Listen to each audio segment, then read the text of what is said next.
Gonna just stay in Snoqualmie tonight at the place that has the breakfast buffet in the morning, because I don't want to risk trying to hitch in and missing that buffet. And this will just make it easier. And it's beautiful. Man, it's beautiful.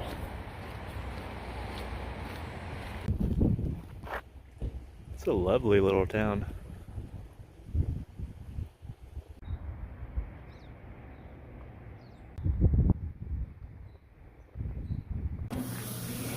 This breakfast buffet. Oh yeah. Yeah. I love buffets. I can't stop smiling right now. So happy about it. Oh, you're good.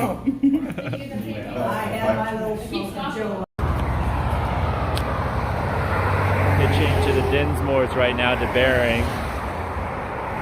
Hitching is always an interesting experience. It's like getting rejected over and over by every car. And you kind of got to work not to take it personally, especially when people won't even look you in the eye. And it gives you a lot more sympathy for, you know, when I see hitchhikers on the road, or homeless people, or just the people around that nobody wants to make eye contact with or acknowledge that exists. And hopefully it won't take too long. Took about an hour, but made it. Got picked up by some trail angels that were giving Yo-Yo, who had met day 3, a ride back to Stevens Pass. Jerry Dinsmore. I've been in business now here for right close to 20 years. Taking care of all those nasty hikers. But it's been the time of my life. I don't know what I'd done without them. It was probably about 5 years ago. And they just kept it coming. You said there were over 700, how many? Yeah, I had 700 one year. That was about 5 years ago. It's adventure. I got a lot of good stories, but I'm too old, I can't tell them anymore. Just enjoy yourself. Do it for you, don't do it for outside of that. Just be you. Yeah, that's good advice. Yeah. Let me give you a quick tour of the hiker hostel. There's a lot to take in. So let's start here. Hiker box, foodstuffs. I'm actually going to be able to piece together a pretty good resupply from this hiker box and the box at the Cascadia Inn. Just tons of randomness. Over here there's a TV and a DVD player. All of my stuff just spread everywhere. Dinner tonight. That's the only downside here. Choices are pretty thin. There's just a little convenience store. So gonna do a microwave turkey pot pie and a microwave meat lovers. Probably have some whey protein here. Get some protein before bed. You know, there's a microwave, coffee maker, toaster. The fridge doesn't work. It's pretty clean. The caretaker guy taking care of it now is doing a really good job. Oh, there's a whole bunch of movies over here. So I'll probably watch a movie tonight because I don't get very good reception. So I can't use the internet in here. That's okay. And during peak season, when all the Nobos come through, this will probably just be jam-packed, but as you can see, I'm the only person in here. Actually, being the only person in here is a little bit, yeah, a little depressing. Just, it's a big old shed, but also pretty cool place.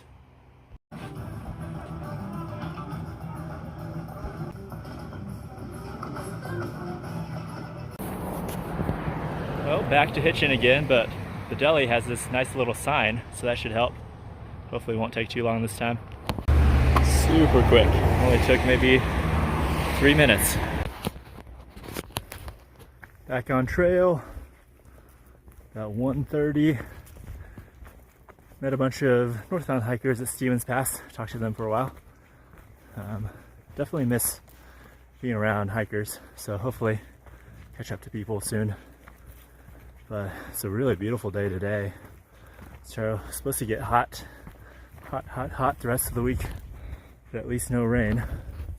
And there's Stevens Pass down there. Try and go maybe 15 to 17 miles today. I feel really well rested. Like my legs feel great. Didn't even feel that climb. So my feet feel great. Finally, no more pain. So I'm happy.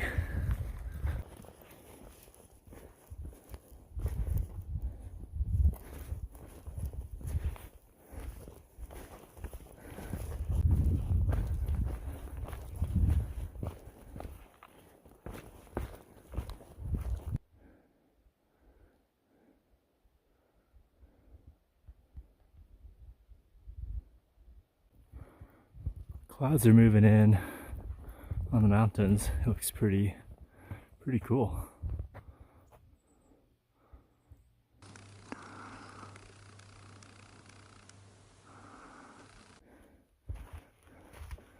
It's pretty cool. I feel just really dwarfed by the mountains on both sides. And I believe the trail goes straight up the middle over that pass there.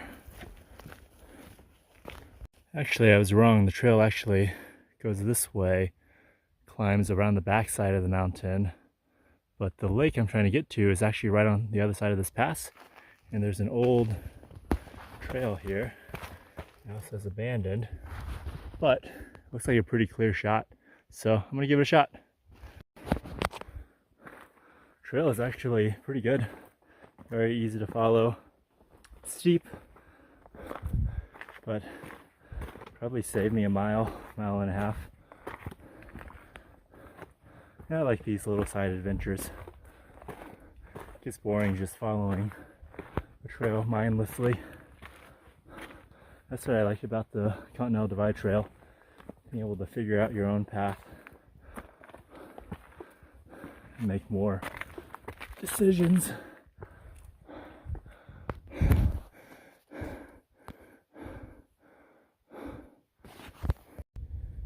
And made it to the top. It always amazes me that you can climb something like that in about 20 minutes.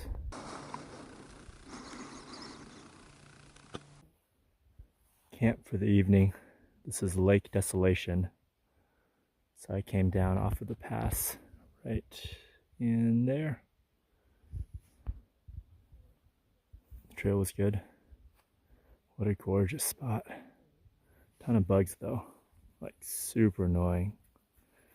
About to jump in my tent and just hide in there because damn bugs are everywhere.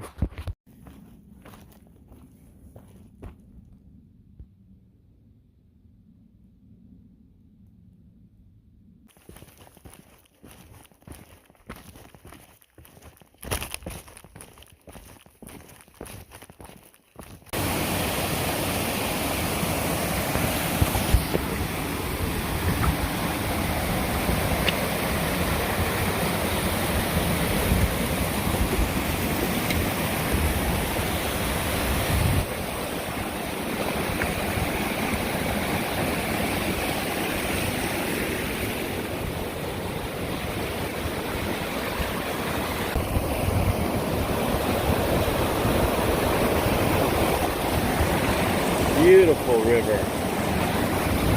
Sketchy crossing.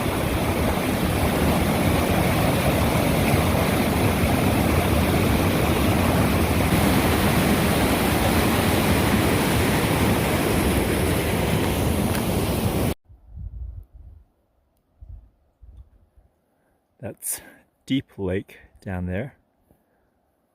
And the trail will climb down to that lake and then walk out that valley or somewhere in that direction. This is Tuesday, August 10th, second day out of Stevens Pass. The hiking has been much easier. think today I'll only gain 5,000 or 6,000 feet rather than the 7 to 8, and that's over like 31 miles that I'll do. Yesterday did about 17 and a half miles in a little over 6 hours. Trail is just way flatter, much easier to hike, and that's really kind of nice. And it's sunny, there's no rain. Temperatures are perfect. It's probably about mid-70s right now. There's a ton of people on this stretch, meeting a couple of Nobos and then a bunch of section hikers.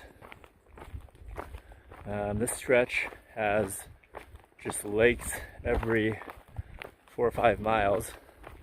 In one way, it reminds me of Maine on the AT because of how many lakes there are, but these lakes are all glacial alpine lakes, and they have this beautiful blue color.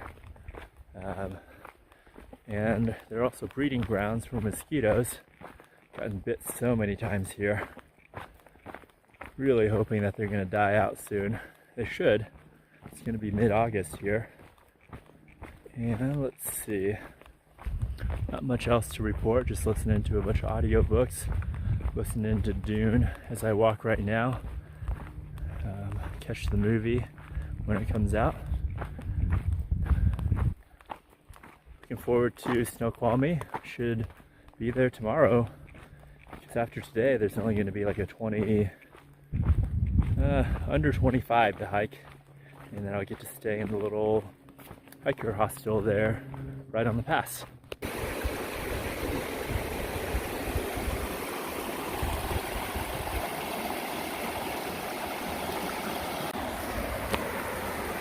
The heat of the afternoon is always the worst part. 8 more miles to go.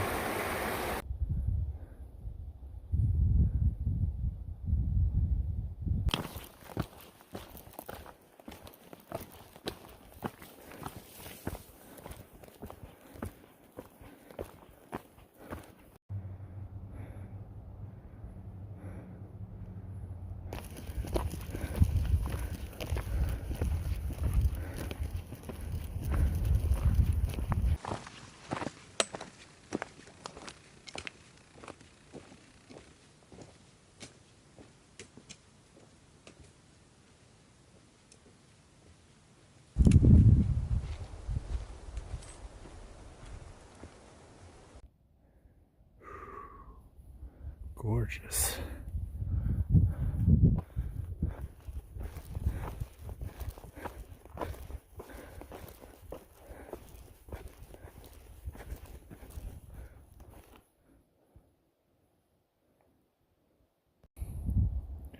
Look at this view. Just nuts.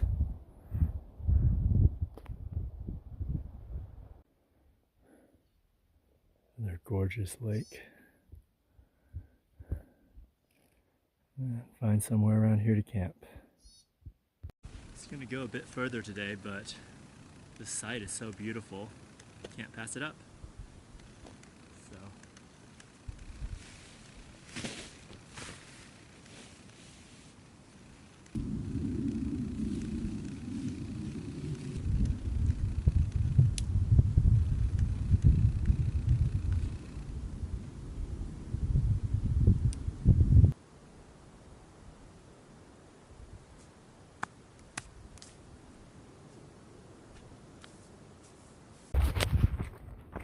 Beautiful morning.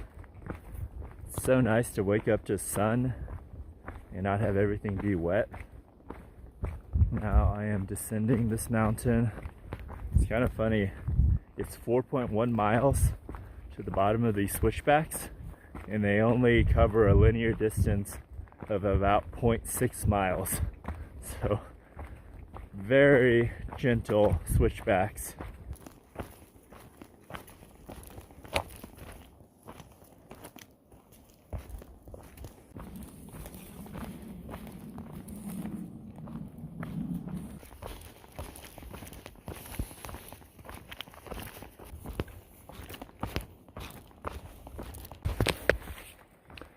This is an old burn scar, maybe from the fire in 2018. but all the trees are gone. Really exposed, really hot. There's a creek up here I'm gonna take a break at and soak in it, cool down. Really nice spot for a break. The water actually doesn't even really feel cold. It's cool, but refreshing.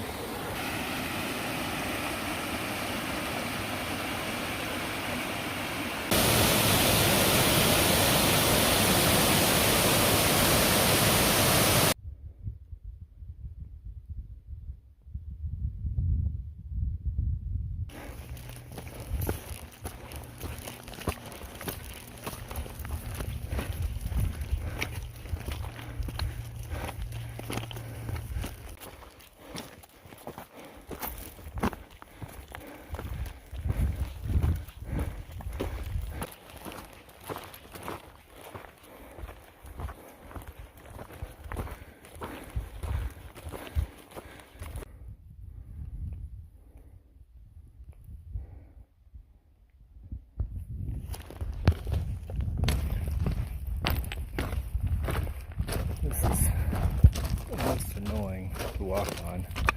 Just gotta be careful and slow. And if you fall, it's gonna hurt a lot. This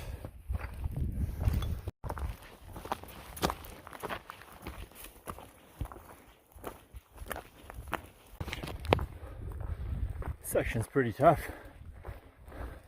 This is really rocky, very exposed, really hot.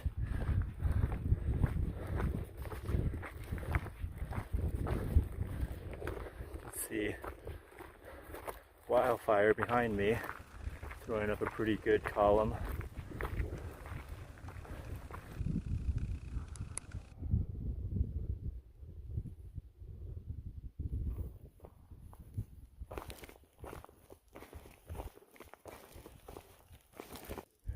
They've got the right idea. I might just go for a swim. It's so hot out here.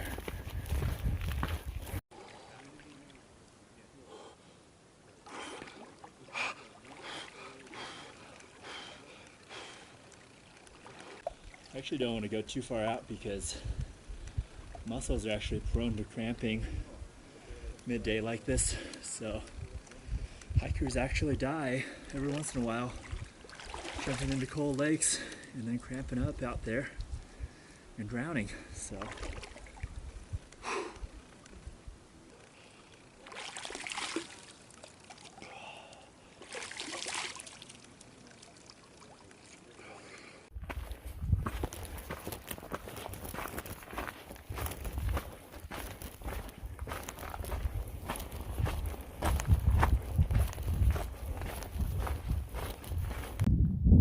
civilization coming up on Snoqualmie Pass.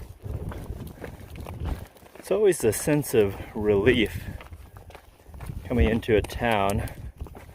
It's more poignant and distinct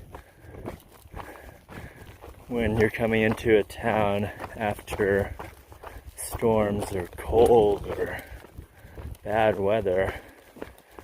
But even this short stretch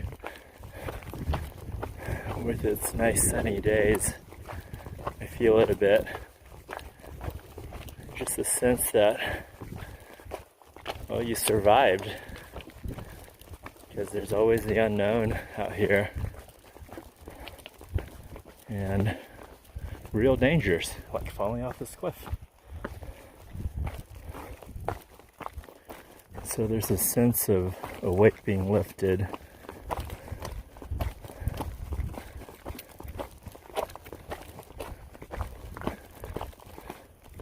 And a sense of comfort knowing that I'm going to have a roof over my head, have some real food. Food's the big one.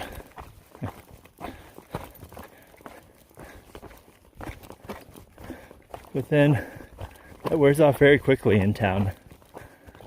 And it's actually in towns when I feel the loneliest and the most discontent on a trail.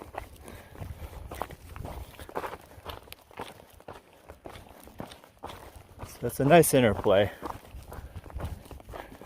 Being in the wild makes you appreciate towns, and then being in town makes you appreciate getting back out into the wild.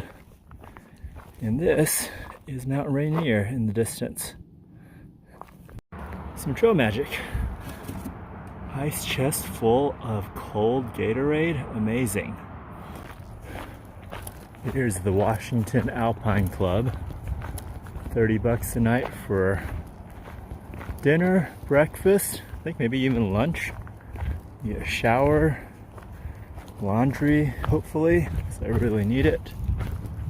It's supposed to be one of the best, coolest hostels on the trail. I'm not sure where to go. Here's a sign. Welcome. Come in, dining room to register, pay. Dinner at 6.